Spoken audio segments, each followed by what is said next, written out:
Price லாடுங்க. விசேஷமா இந்த வேலையில ஒரு காரியத்தை நான் பேச விரும்புகிறேன்.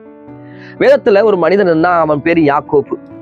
இந்த யாக்கோப்பு அவங்க மாமா வீட்டுக்கு எதுக்கு போறான்னா, ஒரு ஒரு பொண்ணு பார்க்க போறான். ஒரு பொண்ணு பார்க்க போற சந்தோஷமா இருக்கும். மாமா வீட்டுக்கு அது அத்தை பொண்ணை பார்க்க போறான், எவ்வளவு சந்தோஷமா இருக்கும். அத்தை பொண்ணுனாவே நிறைய பேருக்கு பிடிக்கல. இந்த யாக்கோப்பு அத்தை பொண்ணு வீட்டுக்கு அப்படியே போறான். போய் அங்க இருக்கிற 2 பேர் இருக்காங்க. லேயான்னு ஒரு அக்கா இருக்காங்க. லேயாங்கிறதா பெரியவங்க, ராக்கேலுங்க ரெண்டாவது. இந்த யாக்கோப்புக்கு அப்படியே லேயாவை பிடிக்கல. லேயாவுக்கு பூச்சை கண்ணு ஒரு மாதிரி இருக்கிறதுனால பிடிக்கல. ஆனா ராக்கேல் மேல பார்த்தோம் லவ் வந்துருச்சு. லவ் வந்தோடனே அவரு என்ன பண்றாருன்னா, அவங்க அப்பா மாமாட்ட போய் சொல்றாரு, நான் பொண்ணு பார்க்க வந்திருக்கிறேன் அப்படின்னு சொல்லாம, நாங்க வேலை சும்மா இருக்க முடியாது, நான் வேலை செய்யறேன். அப்ப வேலை செய்யறாரு. அப்ப வேலை செஞ்சதுக்கு கூலி கொடுக்கணும். அப்ப கூலிக்கு என்ன தரலாம் அப்படிங்கும் போது, நான் ஒரு பொண்ணை வேணா கல்யாணம் முடிச்சுக்கிறேன்னு சொல்லி அவர் பொண்ணு எடுத்துக்கிறாரு. அவங்க மாமா சொல்றாரு, பொண்ணு எடுத்துக்கிறாரு. அப்போ கல்யாணம் வந்து 7 வருஷம் வேலை செய்யறாரு. கல்யாணம் நடக்குது. கல்யாணம் முடிஞ்சதுக்கு அப்புறம் அவர் வந்து அடுத்த நாளுக்கு அப்புறம் பாக்குறாரு, லேயாங்கிறத கண்டுபிடிச்சாரு. அப்புறம் லேயா கொடுத்துட்டீங்களாடா, நான் லவ் பண்ண பொண்ணு வந்து ராக்கேல் ஆச்சு, இந்த பொண்ணை கொடுத்துட்டேன்னு சொல்லி போய் அவங்க அப்பா மாமனார் சண்டை போட்டோன்னா, யாக்கோப்போட மாமனார் சொல்றாரு, எங்க குடும்ப வழக்கத்துல மூத்த பொண்ணு இருக்க இளைய பொண்ணை கொடுக்க மாட்டான்னு சொன்னேன். அப்புறம் என்ன பண்றது, நான் லவ் பண்ண பொண்ணு இருக்குது, அந்த பொண்ணுக்கு 7 வருஷம் நான் வேலை செய்யறேன். 7 வருஷம். அந்த வேத வசனத்துல ஒரு வார்த்தை இருக்குது, அந்த 7 வருஷம் எப்படி போனா அவனுக்கு தெரியல. 7 வருஷம் அடிமையாட்டம் நாய் மாதிரி வேலை செய்யறான். மலைகளும் காட்டுலையும் ஆடு மேய்க்கிறான். லவ் பண்ற பொண்ணுக்காக அவன் போய் அந்த 7 வருஷத்தை 7 நாள் கடக்கிறதே பெரிய விஷயம். 7 நாள் கடக்கிறதே பெரிய விஷயமா இருக்கும்போது 7 வருஷத்தை ஈஸியா கடந்து வரான். ஈஸியா அது அவன் மேல இருக்கிற அந்த சந்தோஷத்துல அவளுடைய காரியத்தை பார்த்து யாக்கோப்பு ராக்கேல நினைச்சு 7 வருஷத்தை அவ்வளவா அவன் வந்து வாழ்க்கைய சந்தோஷமா 7 வருஷத்தை கடந்து போகிறான். எப்படி இருக்குன்னு பாருங்க, எவ்வளவு லவ் பாத்தீங்களா. ஆனா அவன் ராக்கேல கல்யாணம் முடிச்சுக்கிட்டான். அவன் விருப்பப்படி 7 வருஷம் கல்யாணம் முடிச்சுட்டான். 14 வருஷம் வேலை செஞ்சு அடிமையா இருந்த யாக்கோப்பு அவன் திருமணம் முடிச்சு இரு பரிவாரத்தோட அவன் போகிறான். இன்னைக்கு இதுக்கும் நாங்க பேசுறதுக்கு என்ன அப்படின்னா, இன்னைக்கு லவ்ங்கிறது நம்ம கிறிஸ்தவங்க பண்ணலாமா பண்ணக்கூடாதா, அது சர்ச்சுக்கு போற பையன் பண்ணலாமா பண்ணக்கூடாதா, சர்ச்சுக்கு போற பொண்ணு பண்ணலாமா பண்ணக்கூடாதா, லவ்ங்கிறது தப்பா இதுலன்னு இருக்குது.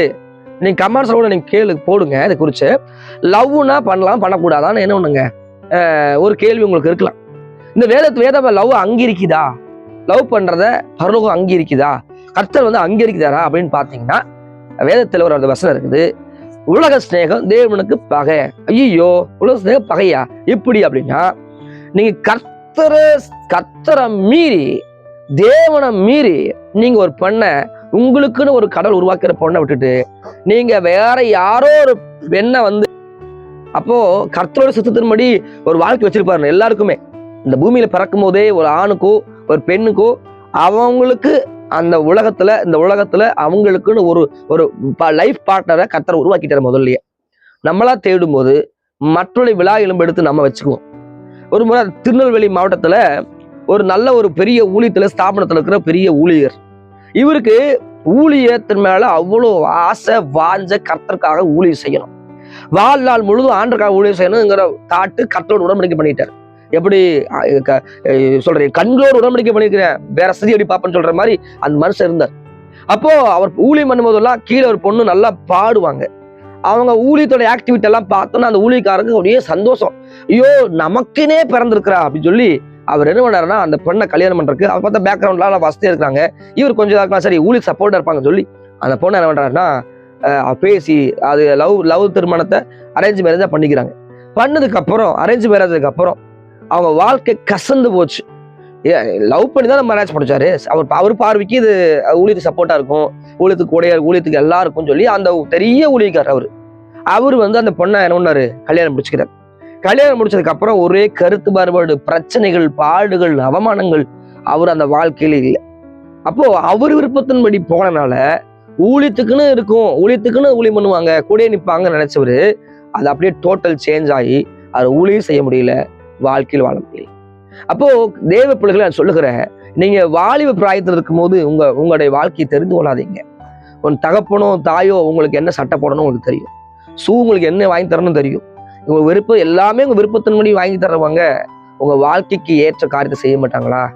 உன் தகப்பனும் தாயும் கண்ணீர் வடிக்கிறத நீ லவ் பண்ணி அப்பா அம்மாவுக்கு தெரியாம போய் மறைவிடங்களை உட்கார்ந்து பேசுறதும், ரோட்ல உட்கார்ந்து பேசுறதும் அது எவ்வளவு பெரிய அவமானமா நிந்தையா இருக்குது தெரியுமா உங்களுக்கு?